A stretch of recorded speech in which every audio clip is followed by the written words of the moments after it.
what's a creative person? Everybody has the ability to create and to problem solve and to think differently and to imagine another way, a different way of doing things. And so my question is as Christians, why are we holding back? I think as Christians, we can sometimes be afraid of that sort of thing. What do you mean? You can go and tell someone the truth as far as the facts, but if you can tell it in a certain way that they go, oh, that makes sense.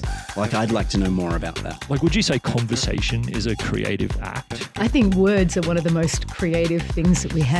Like Right. God used his words to create the order. And I think our conversations create new realities in people's lives. Like the words that we use and the way that we talk about Jesus actually creates a whole new landscape for people of possibility. I don't know that we think about our stories of faith in a way that we make them relatable to people and they can go, I see myself in that story. I want in. Welcome to the yesHeis podcast, where we talk about sharing your faith with confidence so that you can play your part in helping the world know Jesus. Mark, here we are. Oh my gosh, Tim. Welcome everyone to the yesHeis Stop it. podcast. And mate, I just, usually there's some pleasantries. Good morning, Mark. Good morning, everybody. That's empty. What do you mean usually there's some pleasantries? I'm an incredibly genuine guy. No. I'm just saying I want to skip past the pleasantries today because we have some amazing guests who are sitting right across the table from us. And I'm just like, who are these guests? We should just skip past all of the Rich, pleasantries. it's not your turn yet. Sorry. Right, Go. carry on. I'm in the driver's seat today. Yeah, this is your podcast. You're going back to being pleasant. I like this. that's right. We'll be pleasant, but we'll skip our pleasantries. And I would love to introduce Cass and Rich Langton and welcome you to the yesHeis podcast. Cass and Rich Langton. Oh my gosh. Off of the TV. Off of the TV. From the TV. My gosh. Global creative pastors. You've been pastoring and leading creatives for like 20... A long time. Let's just say a long time. we You're not say that well long? experienced. Look, makes it sound old, but long time. Okay, well, Jesse can cut out the 20 bit, but you're well experienced with Thank you. leading Seasoned. seasoned leaders. Great. We like the creatives. Passionate about Jesus and passionate about communicating him in creative ways to the world. Yep. Welcome. And we saw the light on, and so we thought, hey, You're walking Come on in. past, why don't we're we like, come no on way, in? Come on Cass in. and Rich? Yeah, and we He's watched the actually podcast, so Yeah. He's actually being jovial. This has been planned for months. Good to clarify. FYI. Yeah. Nah. Do you know what? Cass and Rich, this is like super special for me because we've been part of the same space for a fair amount of time and often would run How into long? each other. I don't know. Like 20 years or whatever. Yeah, right. What do you mean? That long. How long Not have you for guys... me. No, Yeah. for me. Like, I don't know. Since 2010 for me, personally. Wow.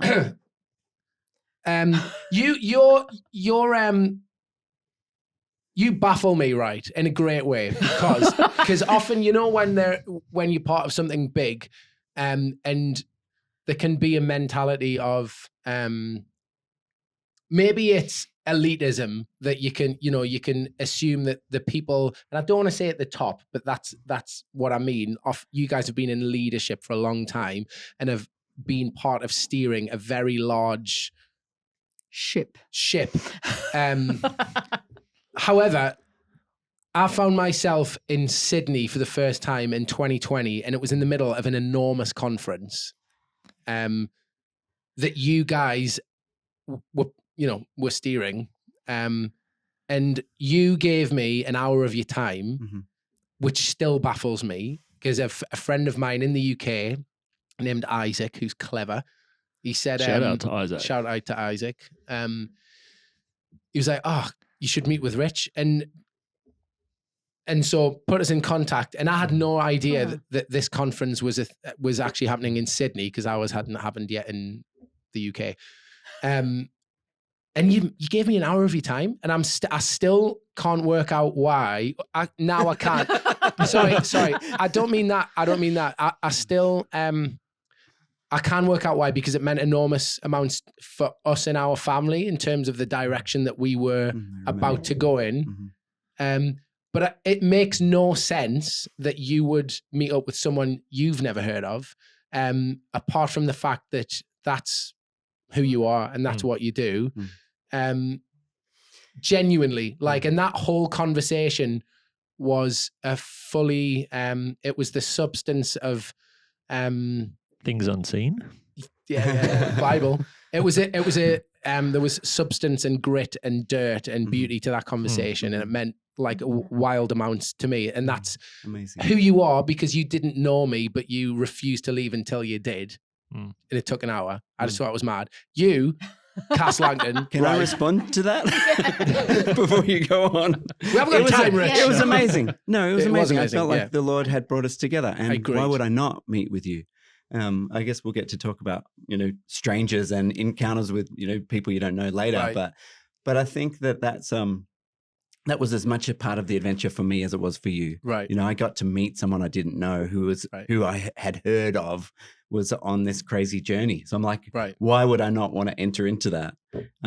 It's kind of, it was a blessing for me. And I guess I've loved it because of the journey that, you now live in Australia. We've worked together since then and been part of the same ministry and all that. That just to me is the best thing ever that we got to connect, and then the Lord wove us together. Thank you, Lord. It's great. I actually can still remember Rich coming home from that meeting talking about you. Oh yeah, right. Yeah. Wow. Yeah. Wow. Yeah. That's awesome. amazing. Anyways.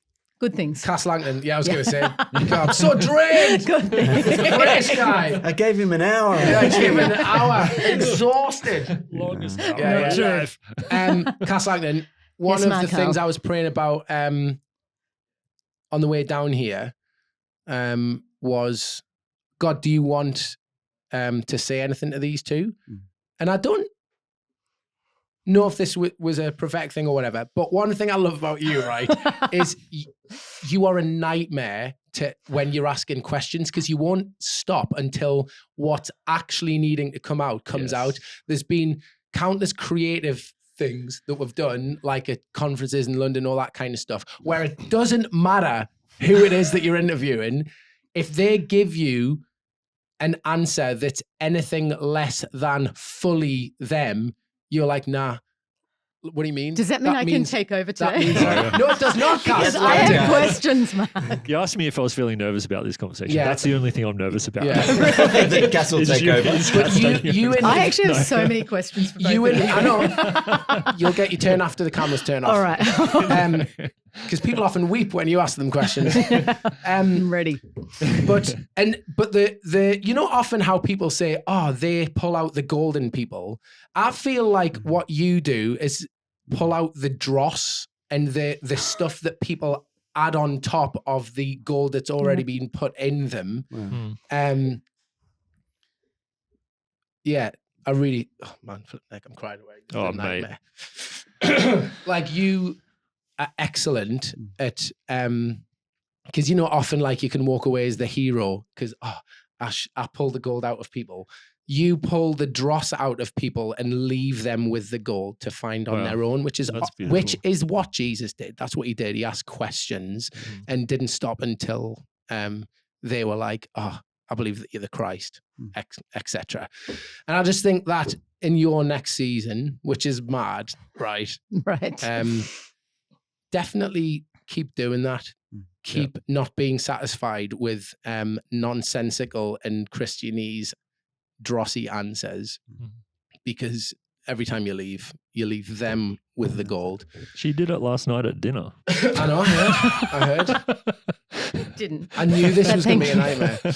Yeah. So I just think like these people mean an enormous amount to a lot of people, us included. Yeah. So to have them, I thought it was Zoom, right? Yeah. I was just then you got here this morning and we're here. No. I found out a couple of days ago that it was in the room. He's like, in the room, question mark. My hair. I'm so excited. I won't. There's not a lot to smell. Anyways. So I'm just super, as the Aussies would say, stoked. That's right. That's exactly right. Thank you. Thanks. No worries. All right, should we take a minute, compose ourselves and start again? Take a minute, compose ourselves. Right. That's all. I mean, what I love about you guys is that you've been around the block and you've been around the world. You've seen many churches in many different spheres. You've experienced Christian culture like right across the globe. But alongside that,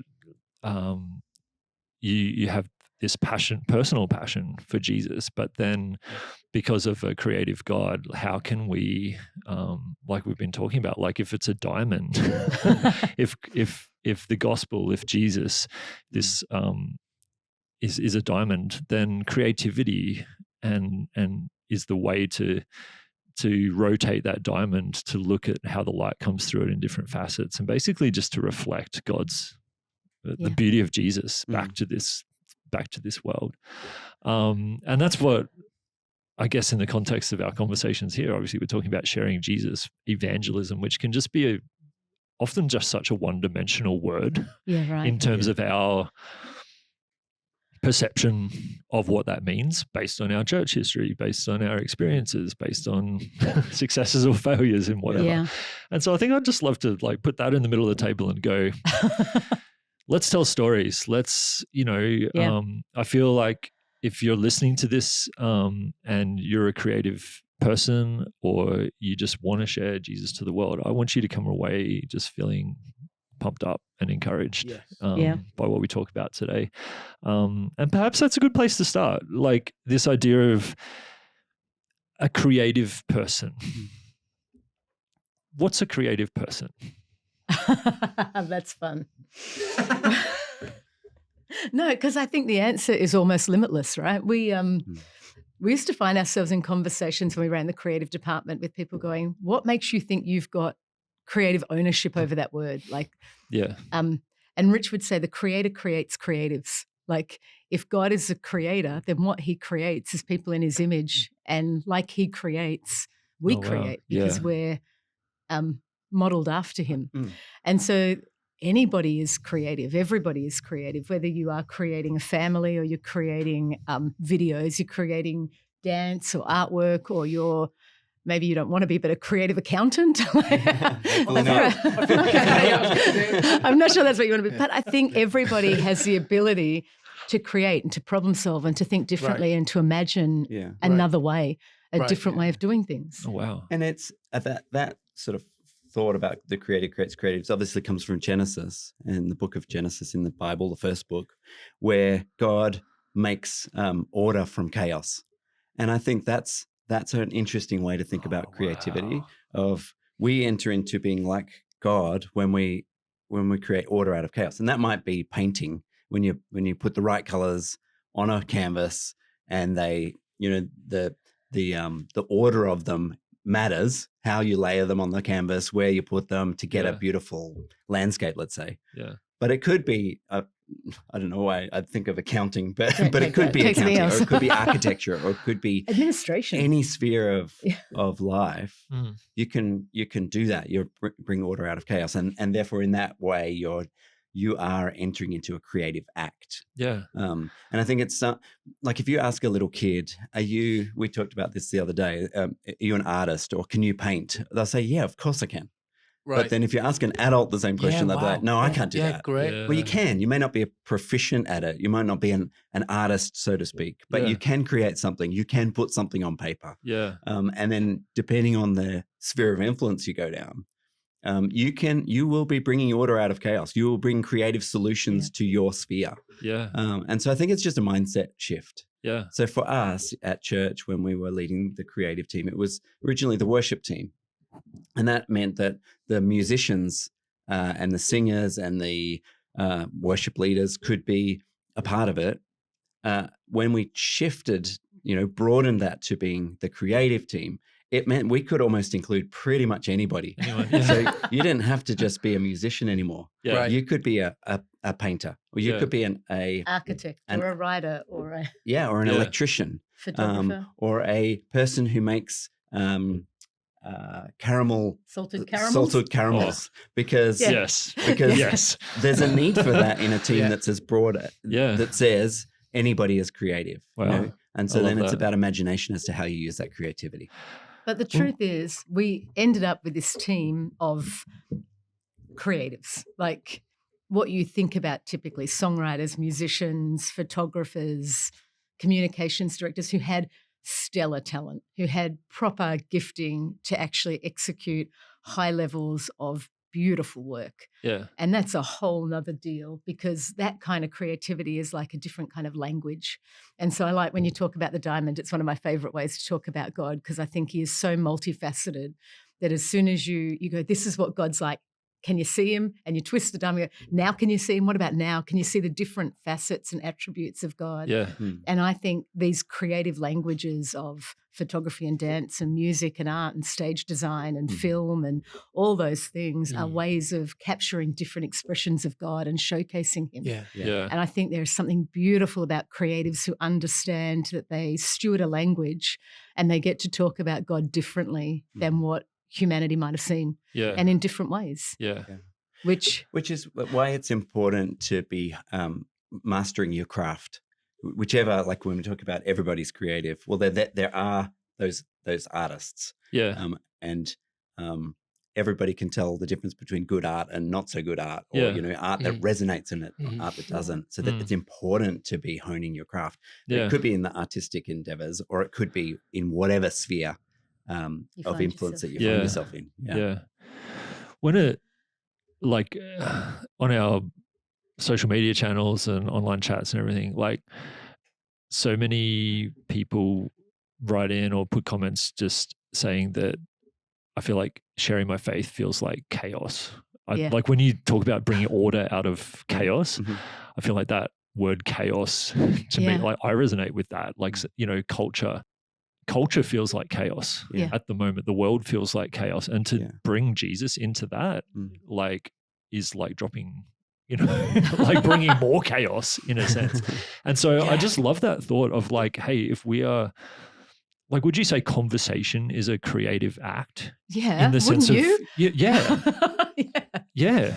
I think words are one of the most creative things that we have. Like God used his words to create the order. And I think our conversations create new realities in people's lives. Like the words that we use and the way that we talk about Jesus actually creates a whole new landscape for people of possibility. Wow. But you two, right? You two are, you're a family of very considered words, as in I feel at least I use a lot of words. No, but at least, but Cass, you don't waste any of them. That's the thing. I think that's the important thing. Neither of you do.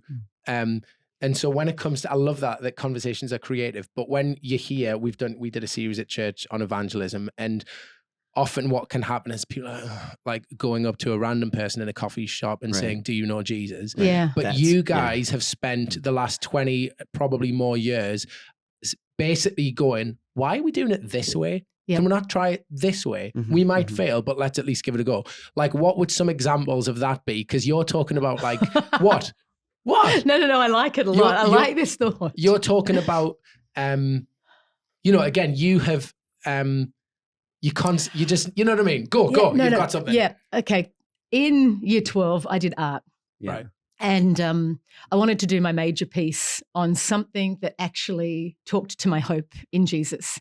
Went to a secular school where nobody knew about the Lord.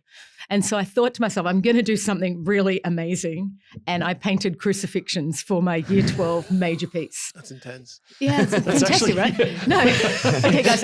What I feel what I feel like I've learned over time is that it was just so explicit and so expected that there was nothing surprising or delightful about it. There was nothing unexpected, nothing that made people ask more questions, nothing that caused them to ponder or it was like walking up to somebody in a coffee shop and going, do you know Jesus?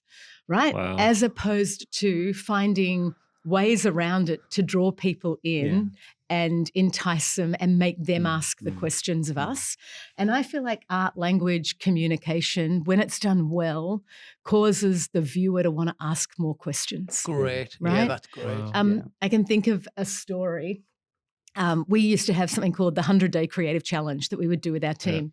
So over summer, we would take like the break during December, January, February, and we would say to everybody, create 100 things in 100 days, whether that's songs, art, whatever you're doing, just do it every day and see if you can lift your skill level, which is amazing.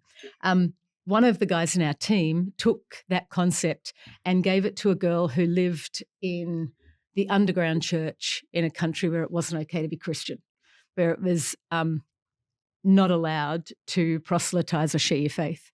The girl got it and went, oh, what could I do for 100 days in my country that might make a difference? She started painting. And she painted all of our stories. She painted burning bushes and oceans being split apart. And she painted like manger scenes and everything that her culture didn't know about Jesus. Oh my gosh. Yeah, and then when she had finished her 100-day creative challenge, they hired a space downtown in the city and she exhibited her art. And she's not allowed to tell anybody about Jesus or about the stories, but people came in off the street and encountered her artwork. And she said people would just stand in front of these pictures of the Exodus, just crying and weeping. And they didn't know why. But there was something about the art that made them want to ask bigger questions about what she was painting and why she was painting these things. Yeah, wow. And so at some point in time, she was allowed to come to a creative conference in Sydney, Australia, come out of her country and come there. And she brought with her the Exodus painting and she handed it to us because she said, I just wanted to thank you for the 100-day creative challenge because you made a way for me to tell people about Jesus without using words. Oh my gosh. And I'm like, that? Yeah. I think that's what this is about, right? The conversations matter, the words matter, but enticing people, making them wonder is such a gift that this space offers. Yeah. Wow. I think as Christians, we can sometimes be afraid of that sort of thing, as far as we can wonder if God is, I'm being facetious, but if God is able to use a picture to tell his story, or whether we have to be very, very methodical and, our systematic theology needs to come out in our words. Yeah. And there's a place for the truth of the gospel in that way, of course. Yeah. And there's a place of communicating it really well in a way that actually asks people questions or entices them, makes them want to know more. C.S. Lewis is great on this because things like his the Narnia stories or really any of his stories, they're well-told theology in this creative way that makes you go, like, is becoming a Christian like, getting rid of your sin, shedding your skin like a dragon sheds its skin off what's his Eustace. name? These pictures put the feeling of the truth of the gospel into the minds of people, into the hearts of people. Yeah.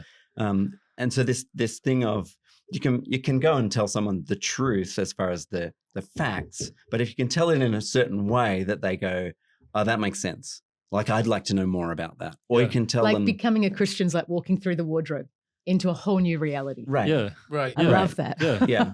Yeah. Go on. Well, I just think that there's a, when we were younger, I can remember this one time we went to an 18th birthday party. And being a young, enthusiastic Christian who was studying at Bible college, I wanted to share my faith. And so I sat across the table from this guy who was open to the conversation. But the conversation, the direction of the conversation ended up becoming more and more towards facts and figures, towards, okay, prove to me that God is real. Yeah. And of course, you can't. There's not a word you can say that proves the existence of God. Yeah. But there is a sky that proves it. There's a picture that proves it. There's experiences that I've had that prove it. But I was trying to convince the person. Yeah. And I think you can. There's a place for that. Yeah. There's a place for apologetics. Yeah. But alongside that, there's a way to be apologetic that actually can grab the heart of someone. There's a way to open the heart, to open the imagination to the possibilities. Yeah. It reminds me of C.S. Lewis says, like, I can't remember the first part of the idea, but it's like stealing past the watchful dragons of the mind. Right. Which I feel like that's sort of that conversation. And I've had those conversations where you're just like, our mind is getting in the way. Like we're trying to process this. And like, fair enough, right? Like it's a big deal. It's a big idea to get into us. But it's like, creativity and storytelling and art, steals past those sort of watchful dragons that are like, Hi, guys. Welcome to this podcast. Please like, and subscribe to the Orange. I've thrown him off. Yes. like and subscribe. That was great. But do you know what he said about, like, what I loved is that C.S. Lewis said he wasn't chatting to his mates one day and was like, I know things about God and I know kids. I'm going to write something that hits that market. All he did, apparently, I just love this. Yeah. He just loves the Lord and loves writing fiction. Oh, yeah. And he just exuded the gospel in the way that only he can. And like, and what you're saying,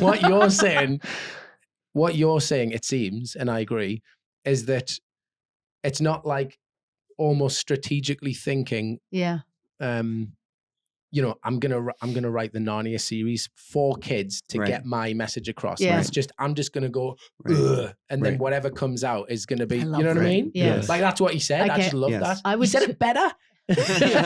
Like as old CS does, you know. I would talk to our team about the story of Moses, where God goes, "What's in your hand?" And Moses went, "I've got a staff in my hand." And he was also raised in Pharaoh's courts. And God could use what Moses had in his hand and his story to actually change the future for Israel. And I think God asks us all the same question, like, what's your story and what's your gift? What's in your hand? Wow. Yeah. And he uses what's in our hand and the way that he's created us with the story that he's given us, whether it's a perfect one or it's an imperfect one, to actually shine light on what he's doing. Yeah. N.T. Wright says something really beautiful. He says, the point is this: the arts aren't the pretty but irrelevant bits around the borders of reality, but they're the highways into the center of a reality which cannot be glimpsed, let alone grasped in any other way. Oh my gosh. Don't you think that's beautiful? Wait, read it slowly. It says, it's empty, right? You got to read it slowly. the point is this: the arts and creativity are not the pretty bits, but the irrelevant bits around the border of reality. They're not irrelevant. Right. They're the highways into the center of a reality which cannot be glimpsed, let alone grasped any other way. Wow. So the arts are actually like a highway which God travels on to reveal himself to people. Wow. He says this, he goes on and he says, the present world is good, but it's broken. And in any case, it's incomplete. But art of all kinds enables us to understand that paradox in its many dimensions. So it's like, art keeps going broken, but there's hope. It isn't what it should be, but this is what it can be. Yeah. I love it because the thing that resonates with me is that Walter Brueggemann writes a book called The Prophetic Imagination, and in it he talks about the poets and prophets in the Old Testament are constantly using poetry to show what it looks like to live God's way. So they paint this picture of brokenness and they go, in poetry, the world's broken, it's a mess, it's not how it should be. And yet they start to use words to paint these pictures of worlds that are restored and put back together and walls that get built and cities that are overflowing with new wine. And they paint these pictures and go, don't live here, live higher, live better. Yeah. And I think the artists that we know, the ones that are doing good work are the ones that are going, yes, it's broken, and yet there's something beyond what you can see that God is doing. Enter in, like travel on the highways. It's so accessible. Like this might be a bit on the fringe of thinking. Okay, try us. But like Coldplay, right? I just think about how accessible that message is of like, hey guys, like it's broken, but like what if? And I go, man, it's not even Christians that are doing this. No. And so my question is as Christians, why are we holding back? Because Coldplay's doing it. Yeah. Like, but Jesus said the rocks will cry out, right? Yeah. Okay. Right? Yeah. So I feel like in art, we see all the time the rocks crying out to something beyond. Beauty is a signpost to God. Like my favorite Coldplay lyric is bullets fly, split the sky, but that's all right. Sometimes sunlight comes streaming through the holes. And I'm just like, what a picture of just like, it's not good.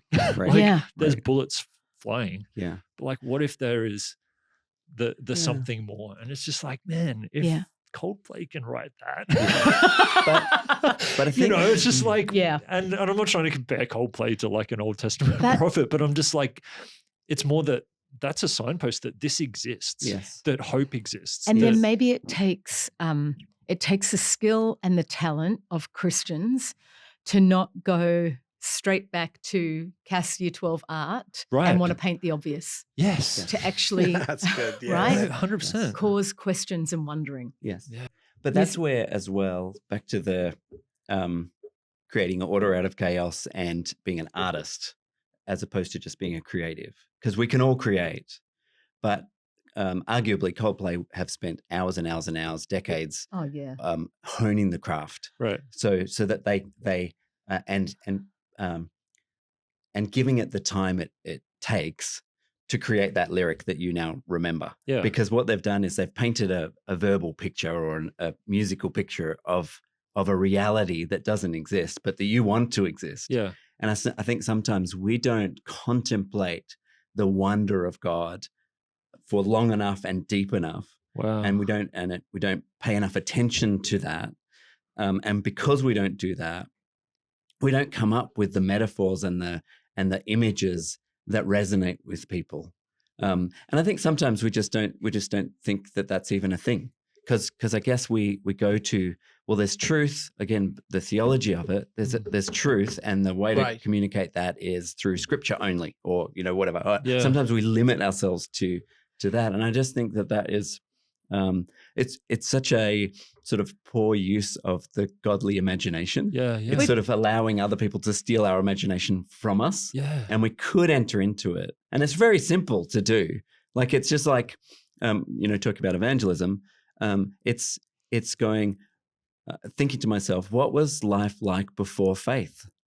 Well, it was like drudging through a mire where my feet wouldn't lift up and I couldn't move forward. And you can create a picture. What was it like? It's just a metaphor. Yeah.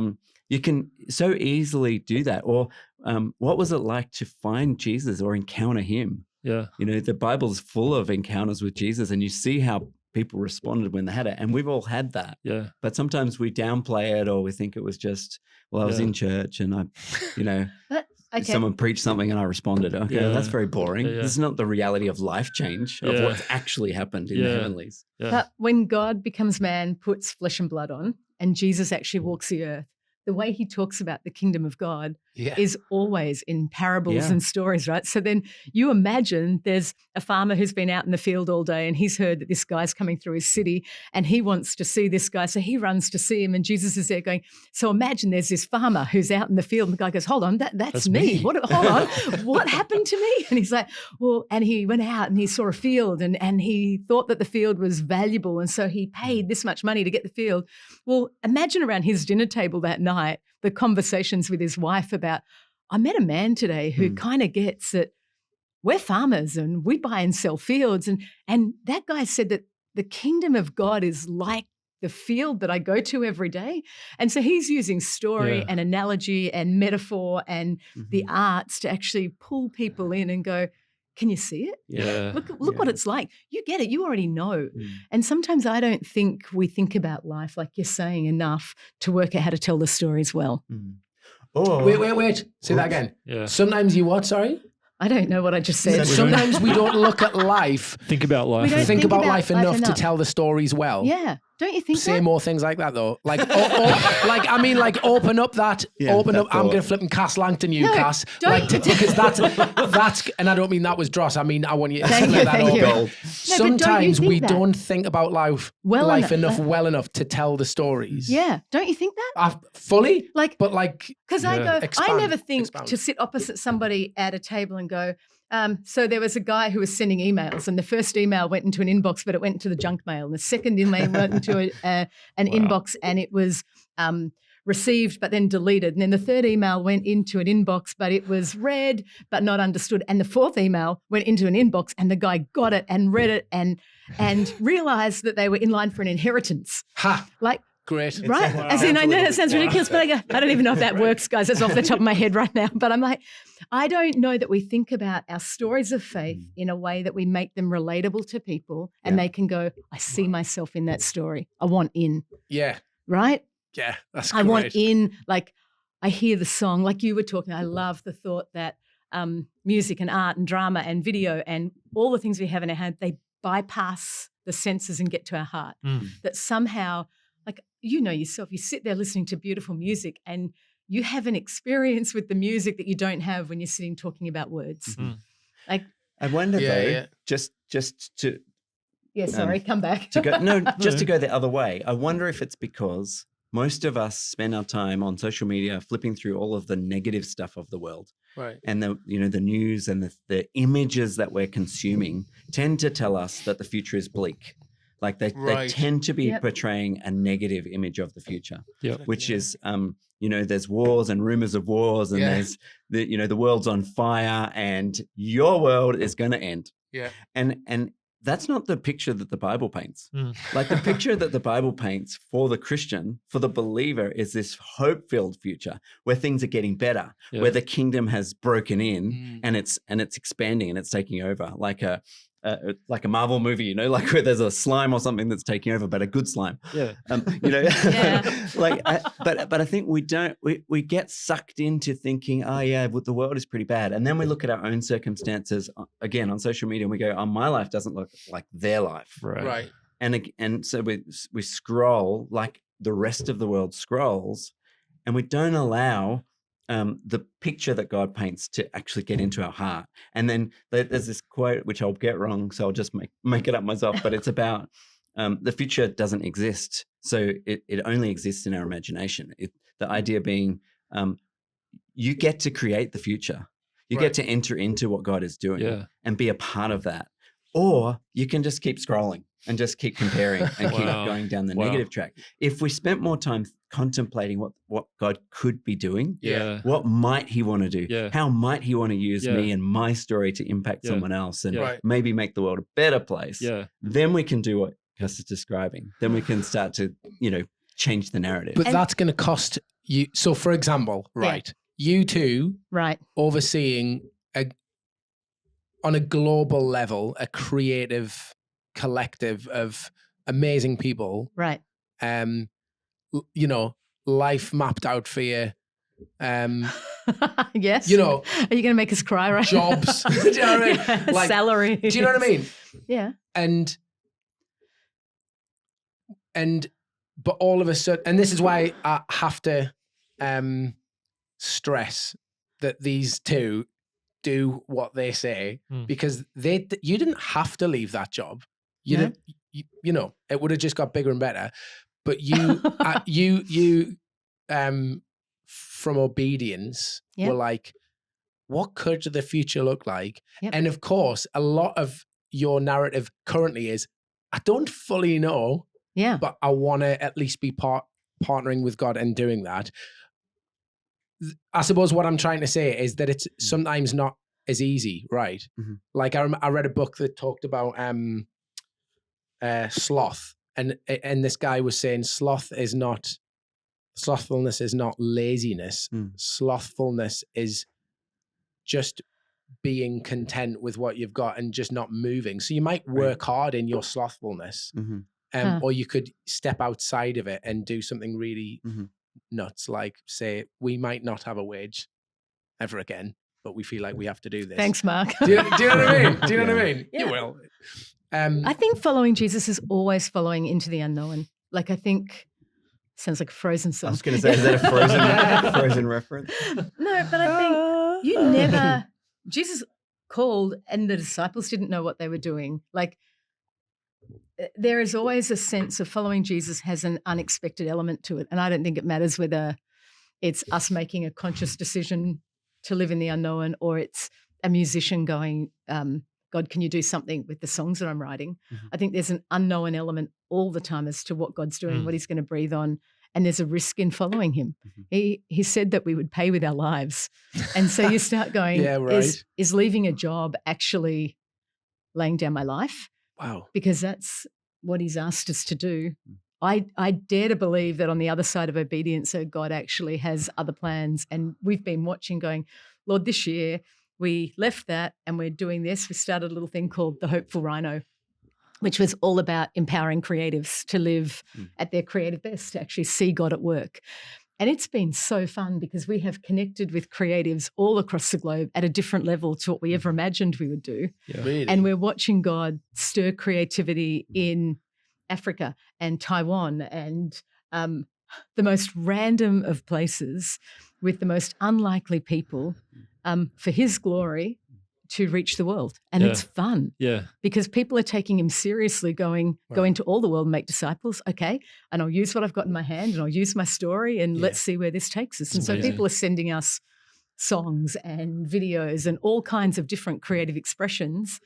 And they go, I don't even know how this happened, but this ended up on radio and people are writing to me about these lyrics that I've been writing. Wow. And you just go, God, his ability is endless to actually win people's hearts. Yeah. And you referenced like the Hall of, what's it called? The Hebrews 11, like the the Hall of Faith. The Hall of Faith. Faith. Yeah. And there's a bit, I was reading that recently, and there's a bit right in the middle that, you know, when just one verse stands out, I'm like, oh, I never noticed that before. Right.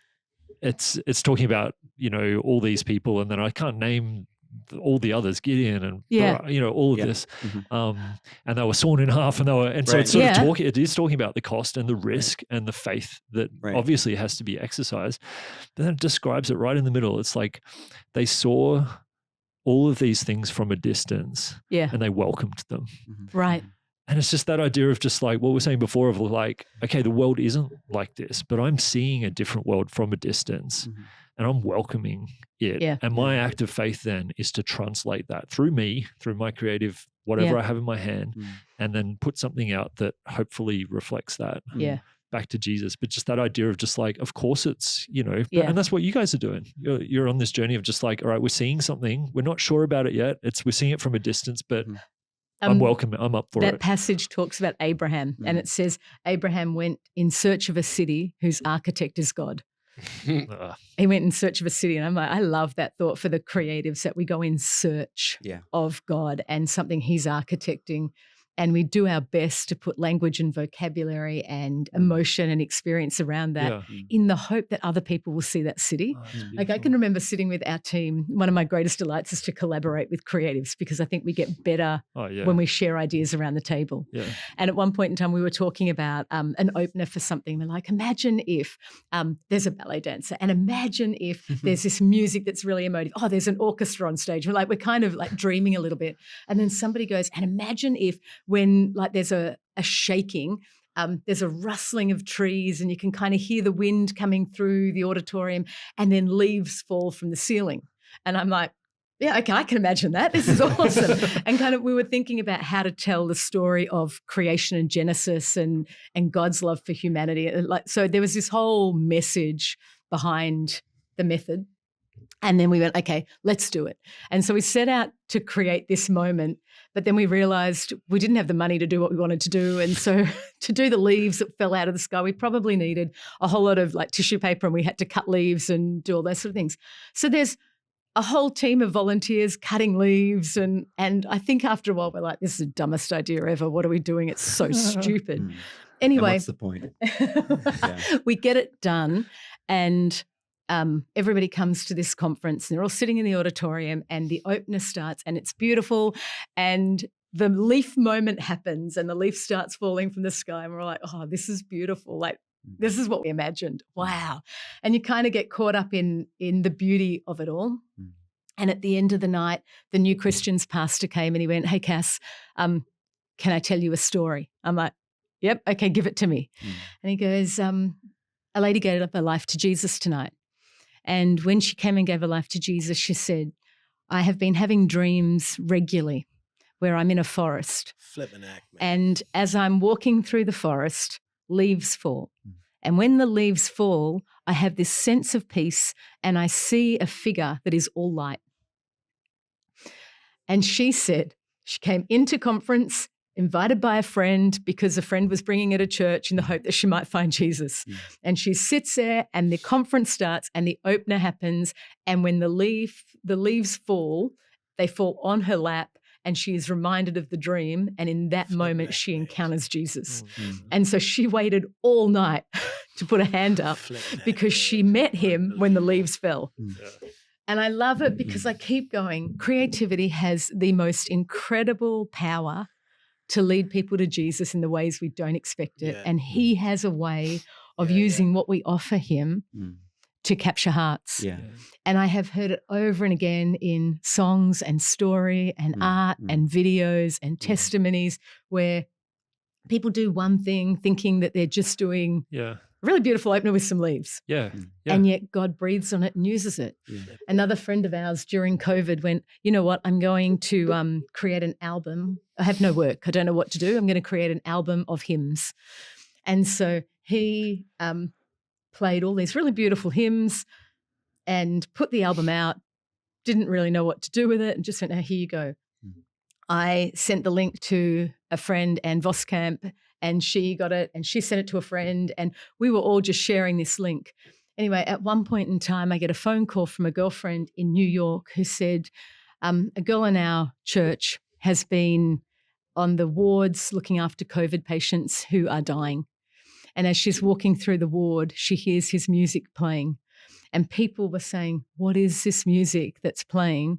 Because it's ministering, like they didn't use those words, but it's moving me. Doing something, yeah. And she said, the nurse said she was able to have the most incredible conversations with Jesus about Jesus because of this album that this guy randomly made in Sydney that found its way to a hospital in New York City. And you're like, I think God just delights in using the things that we offer him. Yeah. Yeah, right. It's fun. When we were chatting yesterday, you said this quote, which I want to read out. And then I think I just want to hear more stories. But just to frame this idea of, because I think like I'm a creative and there's this tension between big things and then the seemingly small thing that I have to offer that seems useless. Yeah. Like that's honestly what I think. Because I'm like, oh, conference opening. Yeah. And like I could participate in something like that and bring value. But it's just like, that's not an everyday thing. And so I look at maybe some like an album is a great idea. It's just like, all I have is a piano and Pro Tools. I'm just going to hit record and just play the best I can. And so I think I'd just love to speak to anyone who is listening as a creative and just be like, hey, your thing matters. Yeah. Whatever it is, because in the hands of our bigger creator, God, he wants to do he wants to keep creating. And just to frame it with this G.K. Chesterton quote, because it's just beautiful. It's from his book, Orthodoxy. It says, because children have abounding vitality, because they are in spirit fierce and free, therefore they want things repeated and unchanged. They always say, do it again. And the grown-up person does it again until he is nearly dead. For grown-up people are not strong enough to exult in monotony. I love But perhaps God is strong enough to exult in monotony. It is possible that God says every morning, do it again to the sun, and every evening, do it again to the moon. It may not be automatic necessity that makes all daisies alike. It may be that God makes every daisy separately, but has never got tired of making them. Yeah. It's possible that he has the eternal appetite of infancy.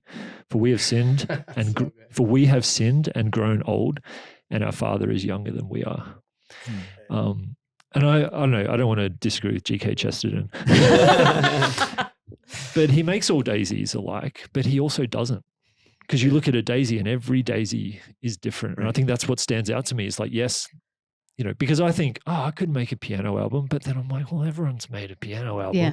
But it's just like, no, that one was special because it needed to be made for that moment. Right. Guys, I don't want to wreck the party, but this conversation is amazing.